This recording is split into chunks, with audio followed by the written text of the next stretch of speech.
Morning again. We're going to continue with the program here, so please enjoy your breakfast. If I could have your attention, I've got somebody I want to introduce to you. I mentioned, and they're going to continue to serve breakfast, so keep enjoying your breakfast and your fellowship at your table. I mentioned earlier you're going to meet a success story. The hook to that story is a very interesting one. About 6 years ago, a guy came to the Welcome House with a backpack and $10 in his pocket. Backpack and $10. That's it. He knew he needed help. He got help. The Welcome House helped him as it's helped countless others transition into a new life, a fresh start, a new journey. Well, fast forward 6 years later, give or take a week or two, and that guy is now your president and your CEO. That's how much Jamie Boyle believed in what was happening. Prior to that, he was a counselor and kind of came up through the ranks, literally, at the Welcome House, starting rock bottom and now helping the Welcome House continue its growth and its success. In fact, a couple of quick points here. Under Jamie's leadership, the Welcome House has doubled its success rate with men coming in. Revenue up 86%. And for the first time in 2016, in no small part thanks to people like you who are that welcome mat, Welcome House topped the $1 million mark in fundraising, which is pretty impressive.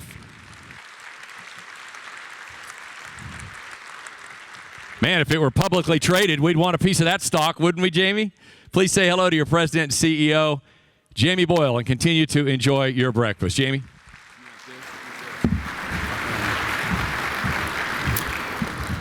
Thank you, John. I have to tell you, this is a pretty amazing view. We're so incredibly blessed to have you here today supporting the Welcome House organization.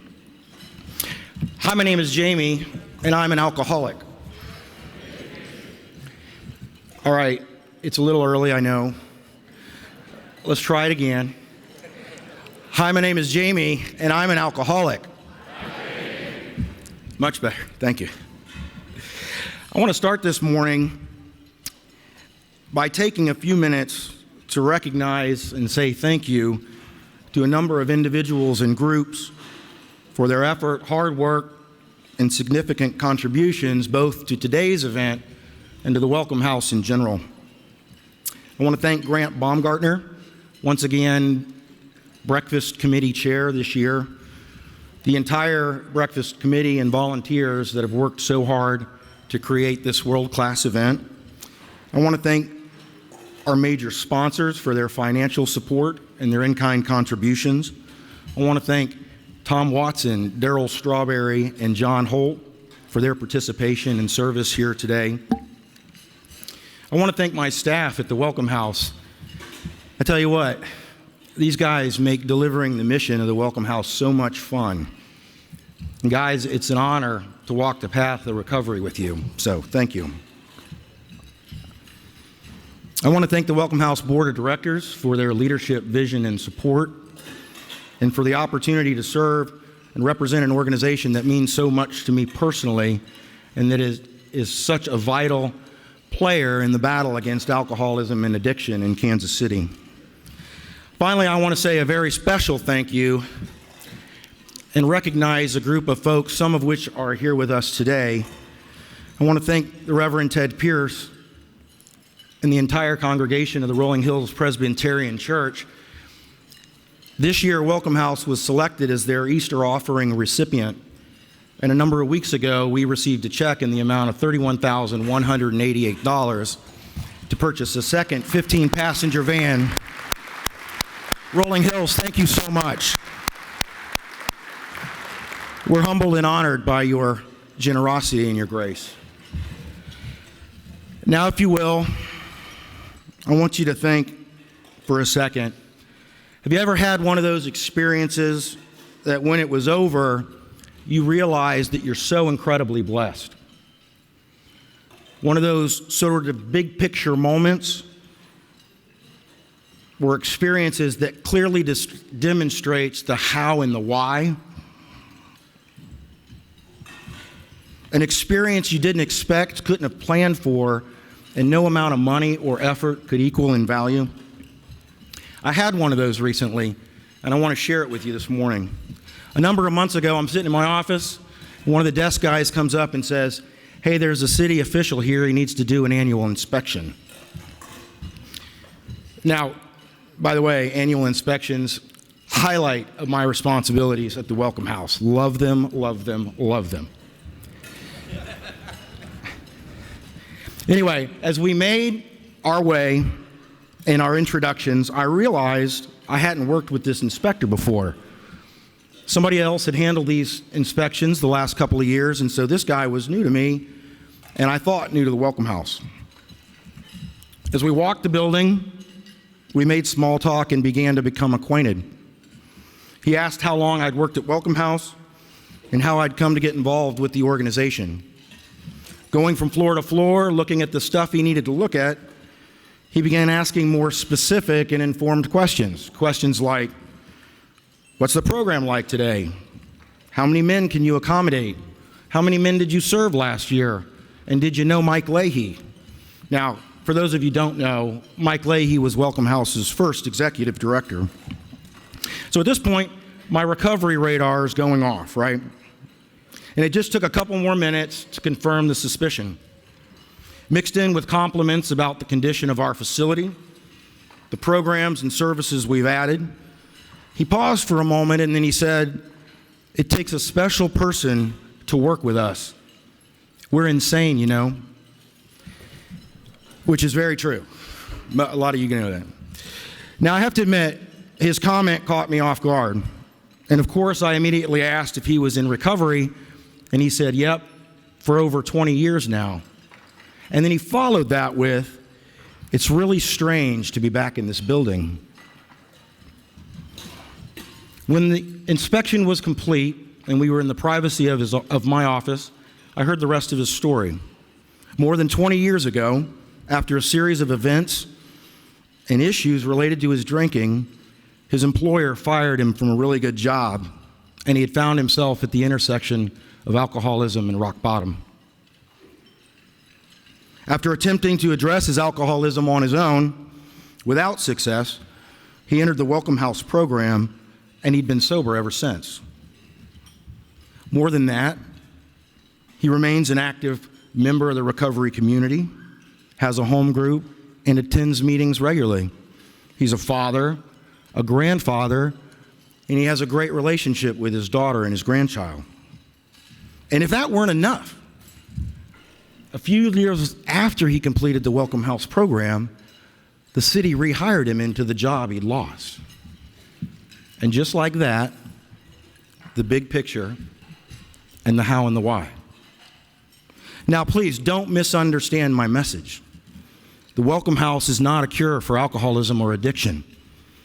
It won't solve Kansas City's growing opioid epidemic. And not every man that comes to the Welcome House will be successful in long-term recovery or go on to live happily ever after. However, the inspector's story is a perfect example of our mission fulfilled. The miracle of recovery and the potential impact of the Welcome House on one man's life. If you're a current donor or if you're considering making a gift today, I hope this story helps you understand the opportunity your contribution and support will provide. Now, at Welcome House, men learn that sobriety and recovery happen one day at a time. And then if they do the following things, 5 things, they'll have a pretty good chance. Number 1, no matter what, don't drink or use. Go to meetings, get a sponsor, get a job, and pay your rent. Such a simple program, I know. But I can tell you it was one I was utterly incapable of doing on my own when I arrived at the Welcome House. Today, our program houses up to 80 men nightly. It's operating at capacity, and in 2016, we served 448 men. The typical man that finds his way to Welcome House is between 21 and 55 years of age, with no more than a high school education and with an income significantly below the federal poverty level. He has no money or job when he arrives, and no support system, family, friends, or other. He may not have state identification, a driver's license, a social security card, and he likely does not have health care benefits.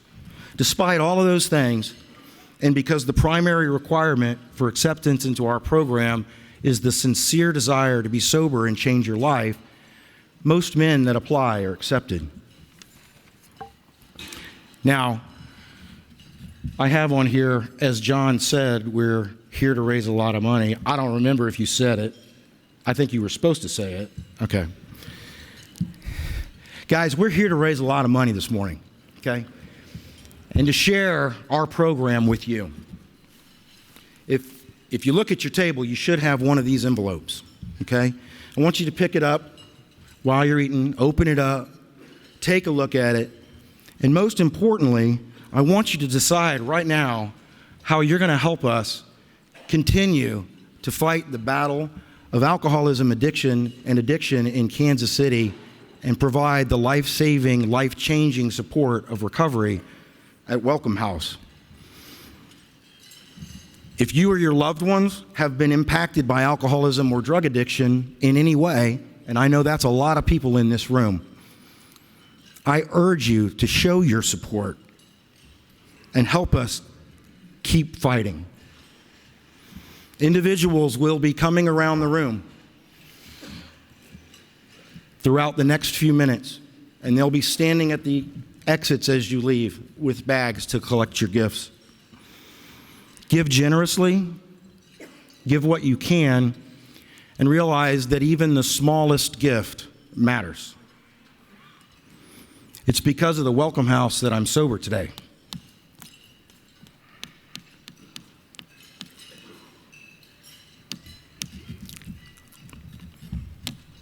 It worked for me. It can work for any alcoholic, and it truly is a place where miracles happen every day. I want to thank you again for being here and for your generous support.